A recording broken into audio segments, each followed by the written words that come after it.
আসসালামু আলাইকুম রহমতুল্লাহ। চকরিয়া উপেকুয়া তথা কক্সবাজার এক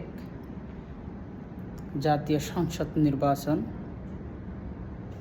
বাংলাদেশ জাতীয়তাবাদী দল বিএনপির স্থায়ী কমিটির মান্যবর সদস্য জনাব সালাউদ্দিন আহমেদ বিএনপির প্রতীক নিয়ে ধানের শীষে প্রতিযোগিতা করতেছেন।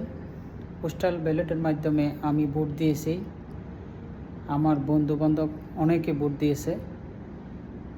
আমি রিকোয়েস্ট করতেছি আমাদের পরিবার এবং আমাদের বন্ধুবান্ধব সকলে যেন ধানের শীষে একটি একটি করে ভোট দেন, কারণ আমাদের বিগত 15টি বছর অভিভাবকহীন চকরিয়া আমরা খুবই মর্মান্তিকভাবে ক্ষতিগ্রস্ত হয়েছি,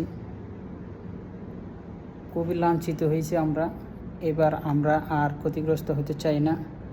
জনাব সালাউদ্দিন সাহেবকে বিপুল ভোটে বিজয় করে এইবার মন্ত্রিত্ব ছিনিয়ে নিয়ে আনার জন্য সবাই ইনশাআল্লাহ একটি করে ভোট দেবেন, সে প্রত্যাশায় রাখি। বাংলাদেশ জাতীয়তাবাদী দল বিএনপি জিন্দাবাদ। বেগম খালেদা জিয়া আপসহীন নেত্রী অমর হোক। তারেক রহমান জিন্দাবাদ। আগামীর বাংলাদেশ জাতীয়তাবাদী বিএনপির হোক। ইনশাআল্লাহ সবাই একটি করে ভোট দেবেন। ধন্যবাদ সবাইকে। আসসালামু আলাইকুম।